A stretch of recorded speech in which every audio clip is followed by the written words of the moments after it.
என்ன மாதிரி சொல்லுங்க அப்படின்னு. சரி, குழந்தைகளுக்கு முதல்ல வந்து ஒரு மாற்றம் அவர்களுக்கு மற்ற கான்வென்ட் போகிறாங்க, அது போகிறாங்க, ஒரு டிஷர்ட்டு பேண்ட்டு ஒரு அந்த மாதிரி போடும்போது அவங்களுக்கு ஒரு எண்ணங்கள் வந்து ஒரு பள்ளிக்கூடம் படிக்கிற மாதிரி நம்ம போட்டால் நல்லா இருக்கும், நம்மளுடைய வசதி அந்த மாதிரி. அதனால் அப்படின்னு சொன்னது சரி, இந்த யூனிஃபார்ம் கொஞ்சம் ஒரு சேஞ்ச் பண்ணலாம். ரெண்டாவது அவங்களுக்கு தேவையான இப்போதைக்கு கொஞ்சம் இந்த பள்ளிகள்லாம் கொஞ்சம் இதாக இருக்குது, அதுக்கெல்லாம் பெயிண்டிங் பண்ணி அது சொன்ன உடனே காட்டு இந்த பள்ளிக்கு வந்து பெயிண்டிங் பண்ணுறதுக்கு ட்ராயிங் பண்ணுறதுக்கு மட்டுமே 8000 ரூபாய் சார் தான் கான்செப்ட் கொடுத்தாரு.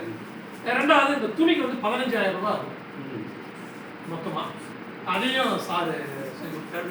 அது இல்லாமல் பேனா பென்சில் கிட்டத்தட்ட ஒரு 25000 மதிப்புள்ள இது. நான் இந்த பணிக்கு வந்து 27 ஆண்டுகள் முடிஞ்சிச்சு, 28வது வருஷம் நான் இருக்கிறேன். இதுவரை நான் வந்து 3 தான் பார்த்துருக்கேன். 2 வருஷம் இருந்தேன், இன்னொரு 10 நிமிஷம் இதே